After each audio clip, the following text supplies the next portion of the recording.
Many Decatur High School students take city buses to and from school.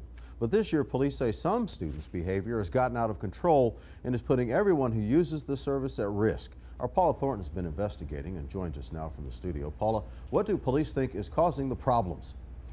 Hey Sean, because of construction at Eisenhower High School, students are being bused up north to Stephen Decatur Middle School. That means roughly 300 more kids taking the bus than normal, something deputies say has caused a surge of problems on the buses and at the transit center. As the time nears 3:45 each weekday, so at that time, with all the kids down here at one time, hundreds of kids get off city buses. When all the school buses come, it just becomes chaos. Sheriff's deputies are on hand to deal with all the students. Decatur police patrol the surrounding streets. We're focusing on getting kids from one bus to another and making sure that they're not fighting. But many times, fights do happen. A lot of the kids are getting text messages that there's going to be a fight after school and it's going to be at the transit center.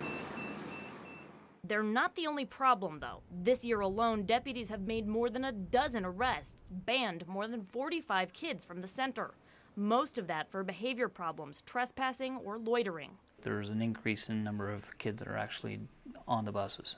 And with unruly kids on the bus, it can be a dangerous ride. So I'm concerned about not just my safety, but the safety of the other bus drivers. Clinton Dye is a bus driver who says he's reached his breaking point.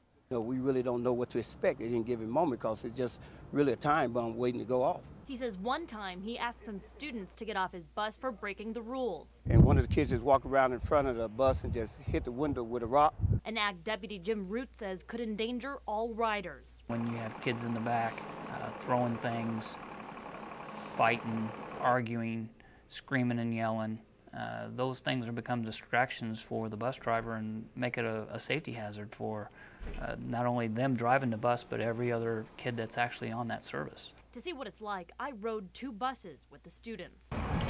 Moments after the buses were loaded, I immediately learned about a fight that was supposed to happen on the bus, but the girls waited until they got here to the transit center. Deputy Tim Hoffman tried to break it up, ordering them to get off the property. From across the street, they taunted him, even asking him to take off his badge and fight. So they feel like they can just do what they want to do with no repercussion. Something Dye says needs to be fixed. It's really getting out of hand. Something needs to be done about it before an accident happens. Now, deputies tell me the school district has been working with them on this issue. Principals have come down to the center and know of the problems there. And there have been some changes at the center that are helping. They've added some additional rides so that kids won't loiter at the center. And deputies are making sure that the kids get reloaded quickly onto those buses. Live in the studio, Paula Thornton, WAND News.